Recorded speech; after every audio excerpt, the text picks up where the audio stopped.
William Pritchard, aviation machinist, mate second class. I want to start with how I became a member of the United States Navy. Recruiter came looking for me. I was farming at the time, just getting started into it. Had a crop tobacco out and some interest in some cattle. And I wasn't home then. I was at another farm working.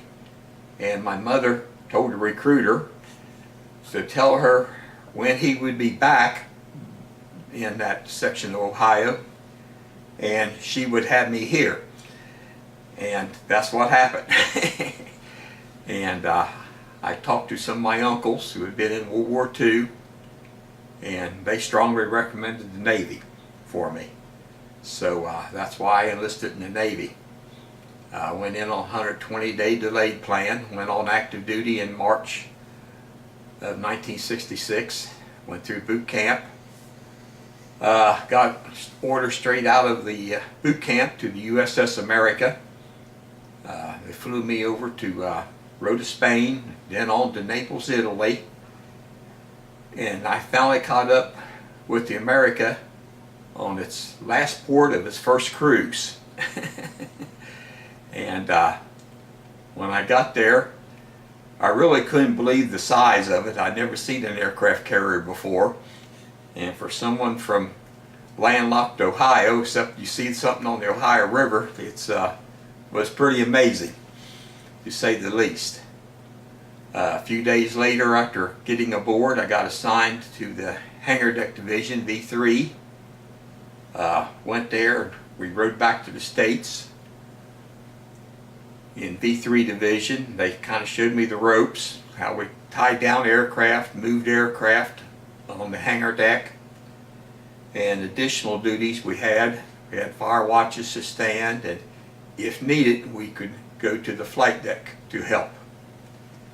And then we got back to the States, and I stayed aboard because I just got aboarded while a lot of the other guys went on leave. I got assigned to Fire Watch Division when it went in for some minor repair up at Portsmouth. And I stayed in that Fire Watch Division all the time we were in the yards getting repaired. I got to see the bottom of the ship all the way up to the bridge with the welders, which is quite an experience, and all places in between, which enabled me to find places later on where to find stuff and everything. Later on, we left for, we did some, after we got out of the yards, we went out for some trials and the like, and then we went to Guantanamo Bay, Cuba for ORI. I was on the hangar deck yet, working.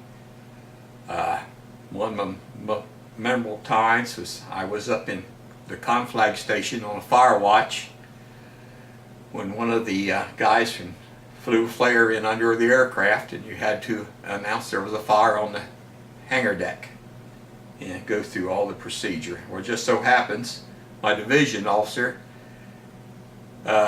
came up to the conflag at the same time I was there, told me what to expect here soon. And as a witness, he was from Cincinnati, Ohio. I found out later on. And so we kind of had a connection there.